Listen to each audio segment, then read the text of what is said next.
Well, hello and welcome to the Smells Like Money podcast. Join me, Suzanne Chin Taylor, the DooDoo Diva, as I interview guests who are making an impact on how we manage and operate systems for conveying and treating wastewater. As a veteran of the wastewater, trenchless, and civil infrastructure industry, each week I'll be bringing you industry know-how from industry pros who know how. Join me each week as I speak with representatives of organizations that are utilizing disruptive or new technologies and methods, and executives who are excited to share how to be successful and sustainable in our vital industry. So whether you want to learn about the latest trends in technology, in treatment or trenchless, gain tips on training and retaining great talent, or simply how to be more efficient, productive, or profitable, this podcast is for you. Ready? Let's dive right in. Well, hello, everybody, and welcome to this week's episode of the DooDoo Divas Smells Like Money podcast. Today, we have the pleasure of visiting with Sean Merryman, and he is the president and co-owner of Victory Trenchless out of Owings, Maryland. So welcome to the show, Sean. Susan, I appreciate it. Thank you for having me. Appreciate the opportunity, and I never in my life expected to be on a podcast with a name like that, but here we are in life, right? Here we are. Hey, and we both love the industry, right?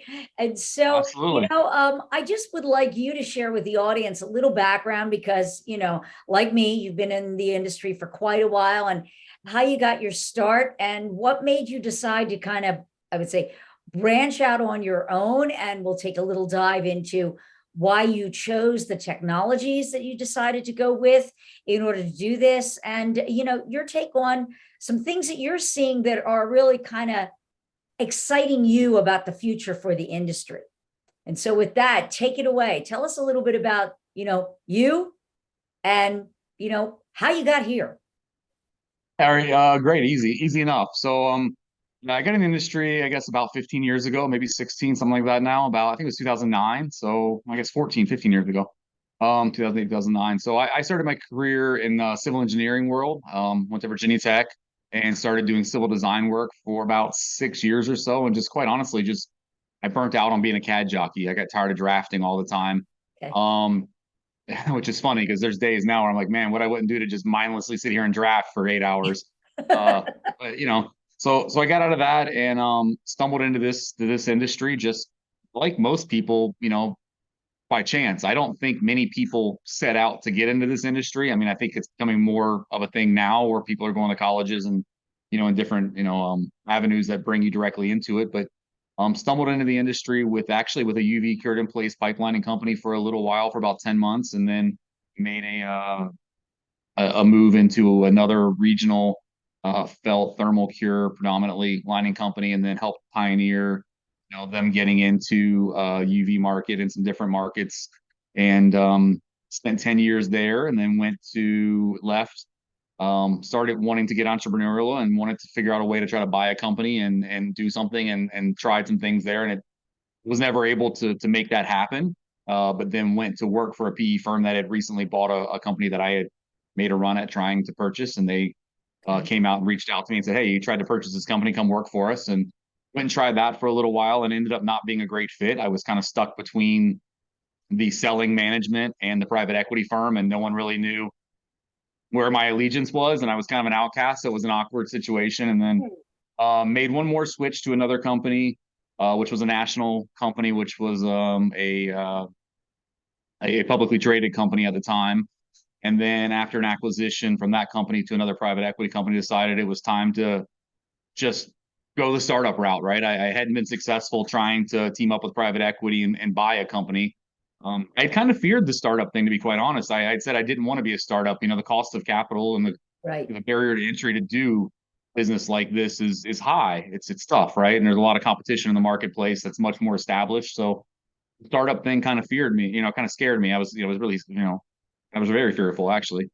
And then finally decided we were going to do it and figure out how to make it work.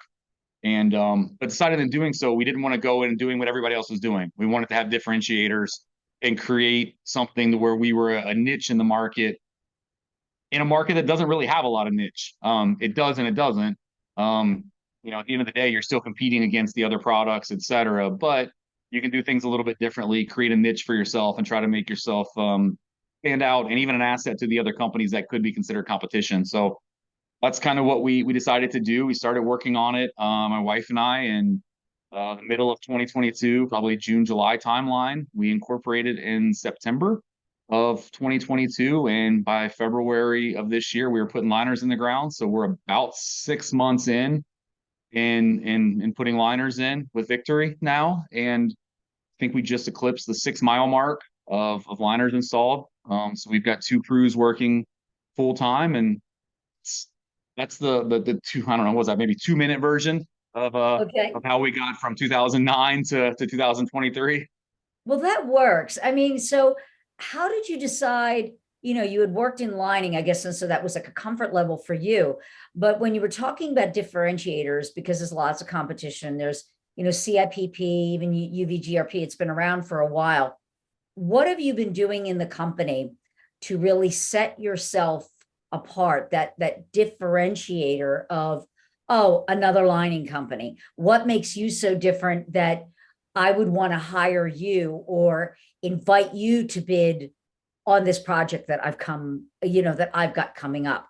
And then I want to, as a startup, because there may be people listening, tell me about those differentiators. But as a startup, how have you, I guess, broken ground to get that door open as the new kid on the block in an area, which I would have to say, coming from the East Coast, there is a lot of competition with some very, very well established firms that have a strong foothold. Like, what has been your method of basically getting that door open for them to consider you? I know it's a big question to ask, but A lot to unravel there. Yeah, that's yeah. like that's a lot to unravel. So I mean, I think a lot of it has to do with. So I'm going to start with the differentiate. Well, let's not. Let's start with kind of how we kind of got here and some of the things we kind of did up front. So, you know, I fell in love with the industry almost immediately. I shouldn't say this out loud. Maybe people might not like hearing this, but I came into the industry. I was 27, 28 years old. Um, I had a mentor. I'll name him, a gentleman named Mel Willett, who I love to death, and an Amliner East, who I worked under for 10 years, and he opened every single door for me. He Wow. almost from my 3 months into working for him would let me be in any meeting I wanted to be in, would let me have access to anyone in the industry I wanted to, go to anything I wanted to. I mean, he opened every single door to me. He showed me the roadmap. So I mean, I love him to death. I know everything. I love that man. But because of that, I was able to see who the players and who was running the industry and who the power players were in the industry. I was 28, 29 years old looking at a bunch of gentlemen who I was growing to admire, but they were 58, 62, 65. They were the guys who pioneered the industry from the 80s and the 90s and the 2000s. There had not been a turnover yet. So I identified at 28, 29, 30 years old that there was such a potential for Yeah. guys my age to be the next generation to start running this industry at an earlier age because there hadn't been an initial flip turnover. It's a weird thing, but I kind of recognized that there was a lot of potential in Oh, this industry, and I loved what we did, and I bought into it. And I'm an environmental science major with a chemistry minor. I like technology. I actually like understanding how the liners work. It's not just follow these steps and you get a hard liner. I'm all about the chemistry and understanding the materials and the products. So I was a material and product geek too, which a lot of people in the industry aren't. They know that you put heat to it, it gets hard. You put light to it, it gets hard. I'm very much into that. So all of that kind of came together for me where I was like, I'm going to make a home in this industry and move forward. So I grew very quickly to love the industry and really try to dive into it and, go my own route. So with that, while working, with Mel and Amliner and doing a lot of things there, we did a lot of starting up and getting into the UV market as the UV, came over and came available.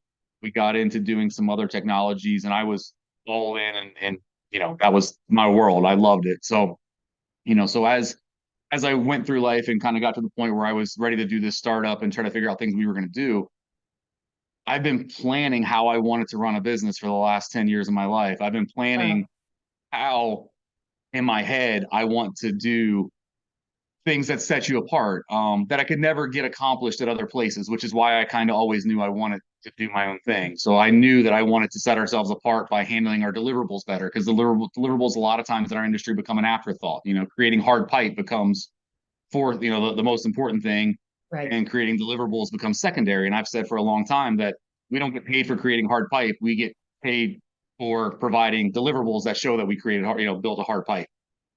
It's, the inspector, the engineer, the client isn't jumping down in the manhole and tapping the pipe. They're watching CCTV and looking at your curing logs, right? That's what you submit. So I've always felt that there needs to be a better focus on making that package what it needs to be and doing those type things. There's lots of things that I've always wanted to streamline, how we get information to and from the field, automating things that I've never been able to accomplish. So a lot of that was on my mind from the day, first day. And a lot of those things are the things that now that we look at as differentiators, that's what's going to set us apart in how we do things, versus how the industry has maybe always done things, or the way that things have always been acceptable. Um, we're trying to do some of that. Some of the other stuff we did is, we really, because it's always been in my mind that I wanted to do it.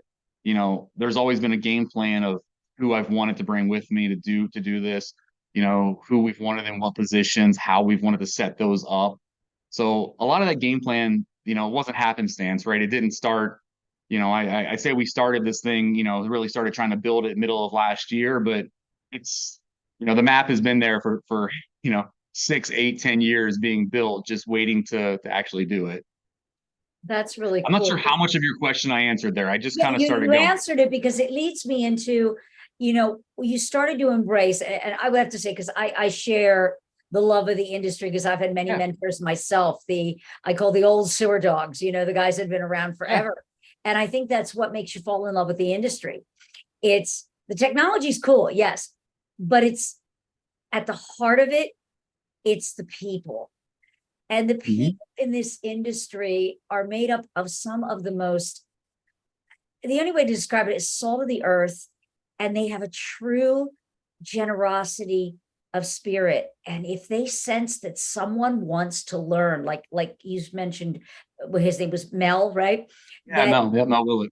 that he saw that you were like a sponge and you just wanted to soak it up. And so for him, that was like, well, then let me dump a bucket of water knowledge, a bucket Yeah, of knowledge on you, and make it that's what available it to you. was. And that's something that I don't think you find there's some industries, but I mean, it's just rampant in our industry to open the door and really mentor people, because we are in many ways a thankless industry.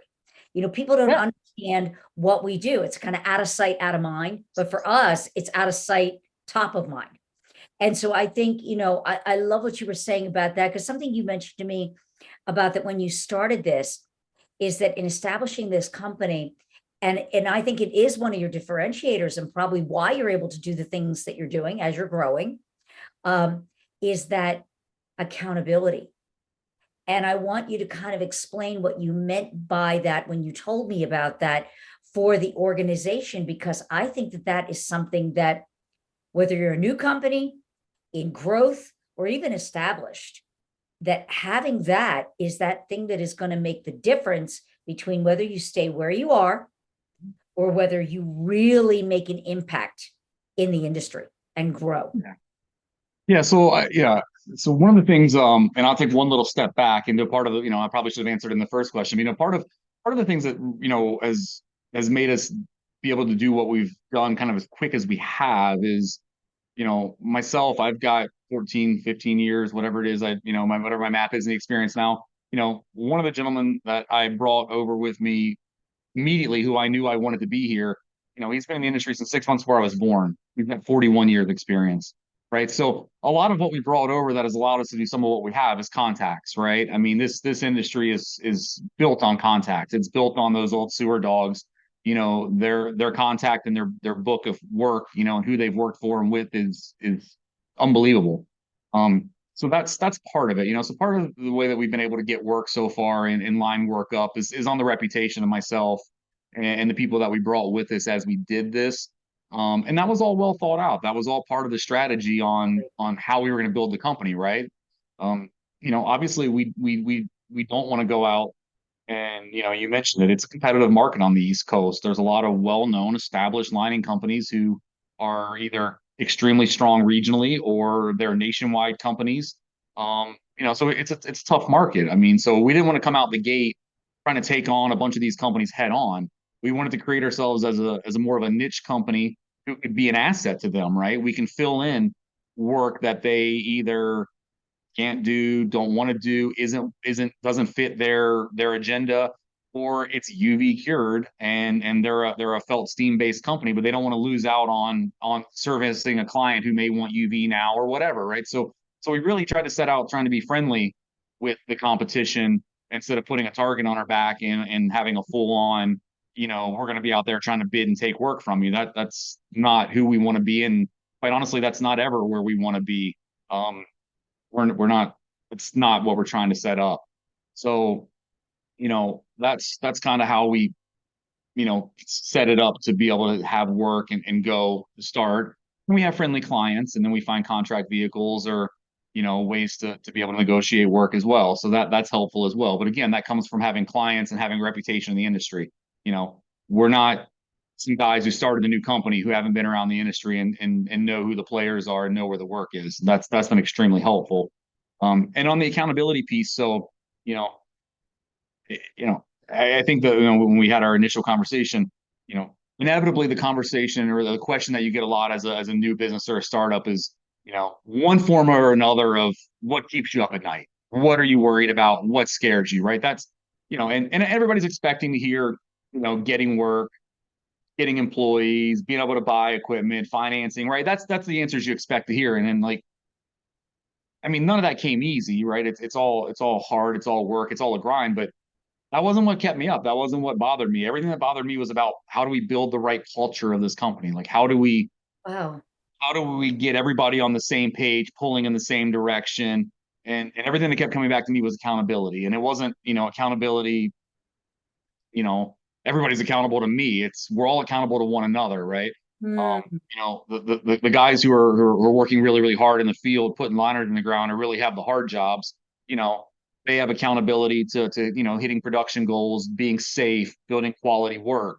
You know, me and folks in the office who are estimating or going and getting that work, we have the accountability to put work in front of them that they can do, safely with good production to meet their production rates that we need. So, there's a level of being accountable to each other up and down the organization. And we're still, we're starting out small enough at 2 crews. We can have a lot of roundtable meetings. We can have a lot of bring everybody in before we go and really start working, having conversations, building that understanding with one another that it's an open book, it's an open door. Ask the questions, let's have the conversations.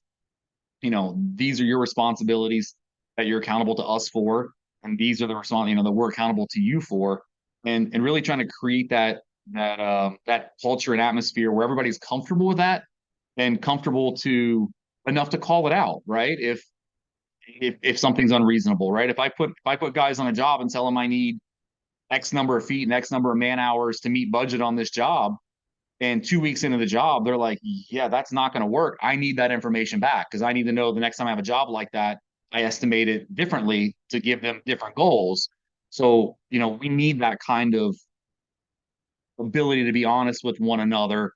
And it's not a one-way street that everything is going from the office and from, management, so to speak. And I don't even like that word, but management, being pushed down to the field, just go get work and whatever execution happens. That's mm, that's what we were really trying to avoid. We were trying to create this two-way, level of accountability. And, we have a thought process and a mantra that, what's good for us is good for them, right? We're trying to set up a lot of things and a lot of different, programs and incentives to where we all win together, so to speak. When we have victories, we share in them. So that's kind of where we're at on that accountability piece. I mean, it's a work in progress. Obviously, it's all good speak. It's all good, right. in theory. And we're well on our way in building it, but it takes time. And Sure does. the goal is that as we're 2 crews, we get it built. so that when we build crew three, it's a natural progression that's what, transpires through the company. And it's, the culture that we set. That's what a culture should be, right? It should carry itself forward once you get it set and created, and you can't let it flip the other way, because then that carries forward. So that's where we're headed. It's what we're trying to do anyway. Yeah, as someone who works a lot with, workplace culture, you're speaking my language, preaching to the choir here, because I've heard, I don't want to name names where I've heard this, but there's been like a lot of talk and surveys as to why we're losing so many people in the industry, why people are jumping ship and, hopping from place to place. And the consensus is a lack of true leadership skill on the part of management. And I think it's that, not that they don't want to, but many people in this field have come up through the ranks and Yeah. maybe been promoted to a position because they had seniority, or if or Loyalty. I'm going to take the position. I'm going to take the position because if I don't, then they're think I'm not going to interest in the growth in the company. But they may be a person that loves to do field work and doesn't want to manage, Yeah. or maybe doesn't even have the skill set, to do It's, that.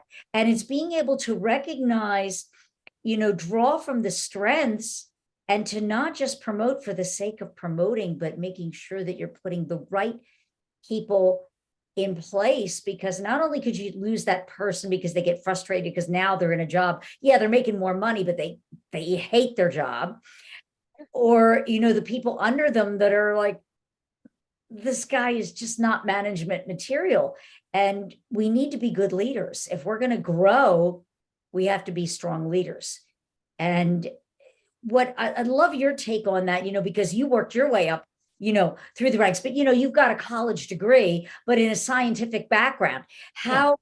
How do you see, and maybe I should ask this question, how do you see the people that are contractors, that are fantastic technicians, what do they need to work on skill set wise to be good managers? Like, what do they have to focus on to make that shift from being a technician to being an entrepreneur? Because that's really what it is.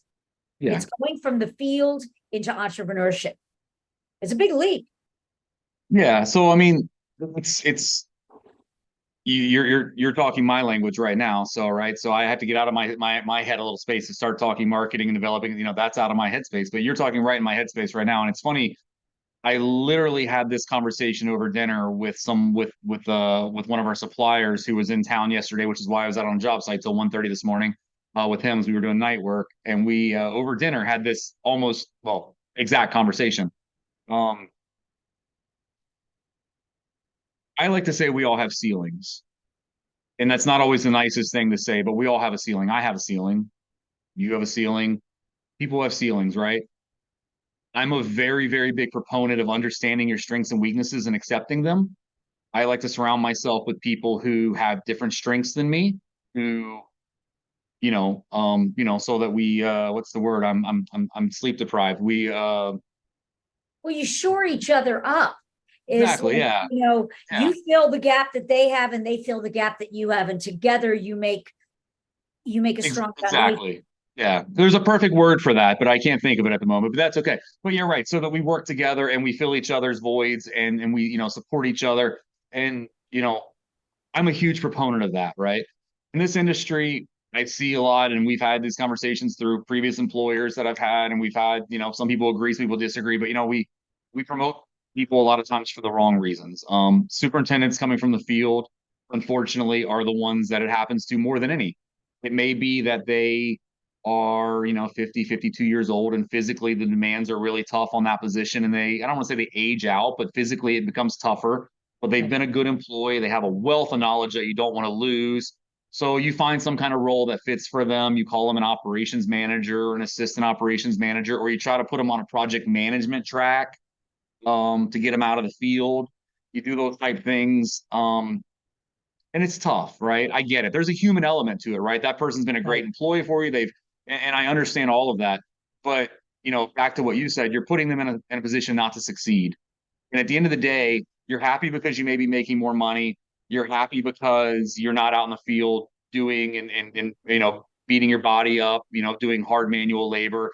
But you're also not happy because you're not fulfilled because you're not doing a great job. You're doing something that you're fighting to do a job that you don't have a skill set and you're trying to learn. So it's a really, really difficult situation. It's difficult conversations. One of the problems that I think and this came out of the conversation we had last night, is that we tend to want to set caps on salary or earning caps on positions, right? So someone's been here long enough that they are capped out as a superintendent, and we get this mentality that we can't pay a superintendent more than that.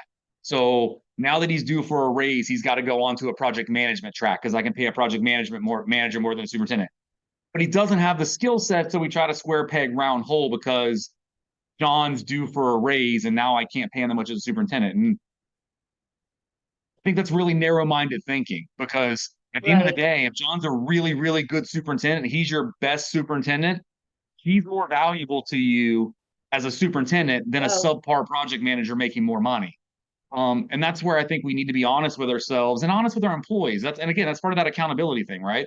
You've got to be honest with the people on your team of what their value to the company is, what their strengths are, and where you need them. And unfortunately, there are times when hard decisions have to be made. If someone physically isn't able to do the job that unfortunately is their ceiling or this, that, and the other, those conversations, things have to be made. And obviously, as an owner of a business, it's a business decision. If you're willing to carry them and put them in another position and able to do so, then more power to you. That's your business decision, right? You can do that. If you're not able to, then that's when decisions have to be made. But I agree with what you're saying. I think it's a very complex and a very difficult, and the guys coming from the field, a lot of them, it's the computer stuff. It's learning, to use spreadsheets and Excel. There's opportunities out there for night classes and things like that, but it's tough. It's a demanding job to be out in the field and then trying to go and learn some of those skill sets. So, as an employer, I mean, if we, in our instance, if we were large enough and big enough, right, you could go and put them in training and fun training sessions and do those type things to bring them along into the positions that you want. But not everybody's got a company and the kind of funds behind you to do those type of things. So it's a very tricky one, in my opinion. It's very tough. Sean, that was just a great point, earlier when we were talking about, ceilings, but also understanding that you don't want to put, understanding someone's ceiling, but right from the get-go, never really wanting to set a cap on their potential until you've got a chance to really test their mettle. What are they really made of? And so, you had shared with me when you bring a new person on, kind of how you approach that as you're bringing a new person on to the team, and explain what you meant about just because I'm bringing you in here, that's not where I want you to stay.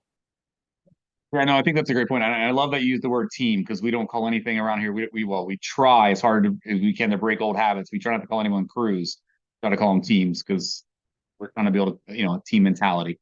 But yeah, so we're very adamant in the interview process, and we're trying to find people. I have an absolute refusal. I won't hire someone to be a body. I won't hire someone on a need base because we just have to have someone out there. We'll figure something else out first. Luckily, it hasn't came to that, but that's our mentality. And we really want to talk to people. When you're hiring new people, obviously you're unless you're hiring a CCTV cutter or something who's got experience, typically hiring someone to start as a laborer and start learning what it is we do. Right, we're not a market that people have typically been in yet. If you're hiring an inexperienced guy, we're always really adamant, like, we're going to hire you and bring you on as a laborer. We're going to start you here, but we try to map out what that future looks like. We really try to be very concerted in saying, we want you to start as this, learn the process, take the first 60 days to learn how everything works, what we're doing. but then we want you to start learning this piece of equipment and have it hopefully somewhat mastered in this amount of time, and we try to lay out what that future looks like, we try not to get too deep into the compensation part of it, but we try to talk about what the growth potential is for them in the company, what the path is to be a superintendent, what the path is to be a CCTV cutter operator. We try to have conversations about what are your, what are your interests? What are you into? Are you are you a guy who loves to go hiking and do physical manual labor and build cabins in your spare time? Or are you a guy who likes to play video games in your spare time in the basement, right? So, are you more into the hard physical labor, or would you be better suited on a CCTV cutter operator because you like, you're comfortable with that? Um, so we try to figure those type things out and really, you know, set a path for a guy to where it doesn't feel like a dead end job. We don't want them to come in as a laborer and think that they're a laborer and that's what they're going to be for the rest of time. The idea here, especially starting as a new company, we're at 2 crews, right? We want to go to 3 crews. So the faster we get, you know, 3, 4, 5 experienced laborers who have it down and know what they're doing and are moving up, ready to be a CCTV cutter operator, ready to be a jet operator, or whatever, the faster we can go to those crews and actually put experienced people in place versus sitting there like, well, we have 2 cutter operators and 8 laborers. Like that doesn't get you to 3 crews. Right. So, that's, I think, helping us keep, and the employees that we want to keep and helping us keep people in place and putting things out there in front of them to go do. And, I think that's important. I think people need that. You mentioned earlier about trying to get younger, more skilled people into the industry. Younger people, it's a different generation. Younger people are working to support their lifestyle. They work to live. Or, my parent generation, your parents' generation, they lived to work. That was, you got a job at the factory or wherever, and you put your 30 years in, and that was life. That was, and that was a good, hard work, hard earned life. Today's generation is very different. They work to get a paycheck to go travel, see the world, support their family, do the things they want to do. So you've got to, I don't want to say you have to cater to that, but you've got to Right. embrace that and understand it's about lifestyle. It's about what you can do. I mean, we're trying to set up a mentality here, and we've been very strict with it so far as much as we can. We're trying, our guys travel, right? This industry, the people they travel, they're away from their family, they're staying in a hotel 4 nights a week, 5 nights a week. We're trying to do 4-day work weeks. We're trying to do 4 long days and get the production that we need. Give guys 4 days on, 3 days off. We're trying to do things like that to incentivize and take care of the guys to make it a worthwhile place that they want to be so that they want to make it to succeed as much as we do. That's, I have my associate in the business, we have a course on hiring and training now. And one of the things that he says in one of the modules for hiring is this: most people aren't looking for a job. They're looking for a love affair. And I really love that, because I think that is true. And that if it's just someone that's looking for a paycheck and not really looking to get involved with something that they're going to embrace and just love to get up in the morning because, oh, what am I going to do today? That probably isn't a really good fit. But I do believe that, most people truly are looking for that right fit of that love, that thing that they can love and be a part of and make it feel like it's their, an extension of their family outside of their personal life. Something to feel that they're, we all need it. We all need to feel accomplished. We all Yes. need to feel like we're accomplishing something, like we're part of something bigger than ourselves as part of that team mentality. And that's kind of what the push is towards. Yeah, it can be cheesy. It can come across sometimes. It can be whatever.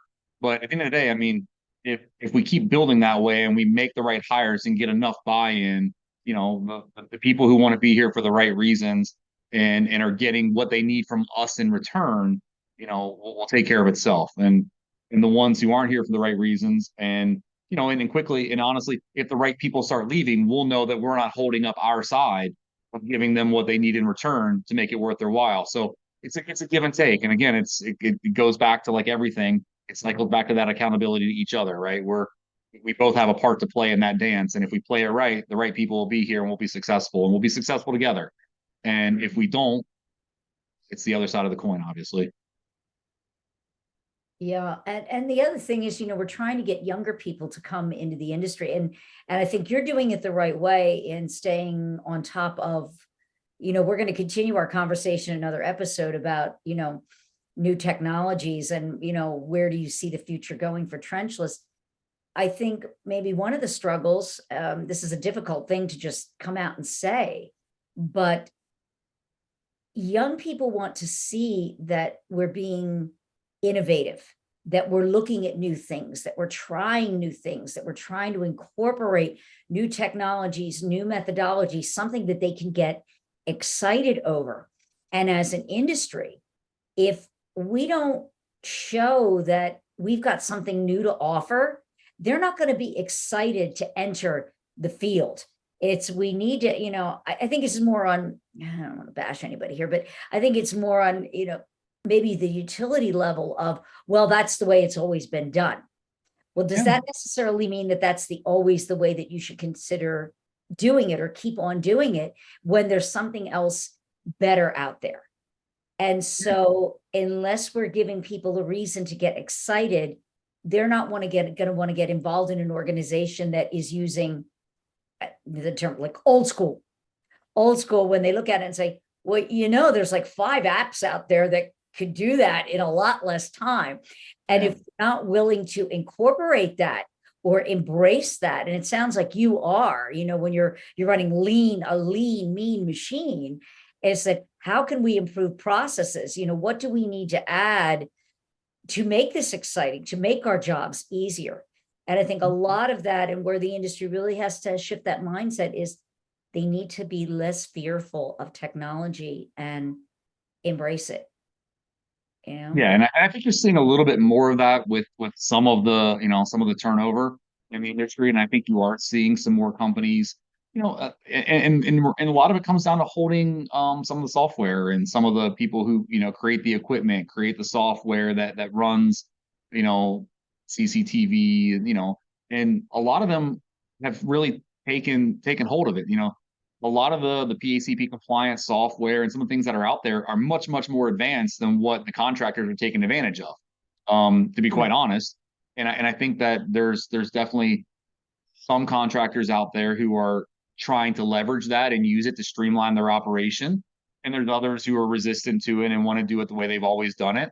But you're right. That is one of the things that we're really trying to take full advantage of, right? We're buying the software, we're paying for it, we're using it. Let's take full advantage of everything it can do for us to try to streamline our process. If we can eliminate 2 steps in the chain that it takes to get deliverables from the field to the office, then we need to do that, right? I mean, we never want there to be a problem, but if there is a problem, the sooner we can see it and assess it, faster we can make decisions. So, in our scenario, typically if we finish lining a pipe at 5 o'clock or 6 o'clock in the afternoon, by 7 or 8 o'clock, wherever I'm at in the world, I can watch the CCTV of that. So if I get a call that, X or Y happened and, what do we need to do? If there's a corrective action we need to do, we can make the call that evening, and either you're back there that evening or you go back there and start your day that morning and get it fixed instead of finding out about it a week and a half later. Right. When deliverables come in the office, then you got to remobilize, and all that costs money, right? Every time you have to go back to a site. So, there's a lot of reasons to want to do those type things.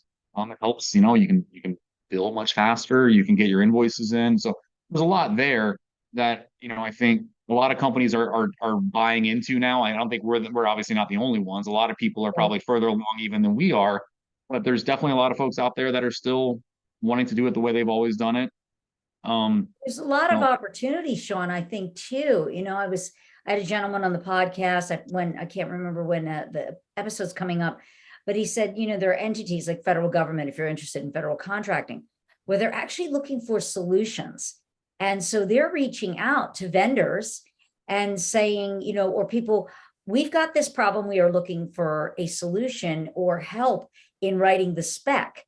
Well, what an amazing opportunity, because if you're a person that has that solution, you're going to be part of helping them write that spec. And of course, it's going to be to your advantage. And I think it's the same way with technology, is where you're saying take full advantage of everything that you buy that software, but you may not be aware of all the things that it has under the hood, and to really ask your vendor, so what else can it do? And so what else can it do? And maybe even establish, I did some work with some PACP software firms in the past, is that they actually wanted their customers to come to them and say, what is, we're constantly evolving this. What's the next big thing that you would like to see that would make, we don't want to develop something and hope that that's what you need. Tell us what you would like to see, so you become part of that process of developing the next product that's going to make your life easier. And so I think contractors and anybody that's using tools needs to have that relationship with their vendor. Be part of the development of what you want. Absolutely. And I think that's great. I mean, I hope that more of them do it, much to that conversation. I've alluded to being out to dinner last night and out on a job site last night with one of our, main equipment suppliers. That's exactly what we were doing. Talking to the guys as we're curing liners, as we're cutting taps, what's great about the equipment, what could make it more efficient, how could it be set up differently, so that, if this is a, Gen 2, what improvements can be made when we build Gen 3, when we order the next set of equipment, stuff like that. So, I mean, that's exactly what we were doing. Not on the software side, more on, hard equipment side, but, same concept. And you're right. It's important to be in touch with your your clients from their side, and for us, going back to them with what we need. And that's what needs to push and drive the industry. And people, from the contractor side, need to be wanting to drive that change. And I hope that becomes more of a thing, because the first portion of my career, it seemed like that was very stale in the industry, and that things were very hesitant to change. People were fighting the change.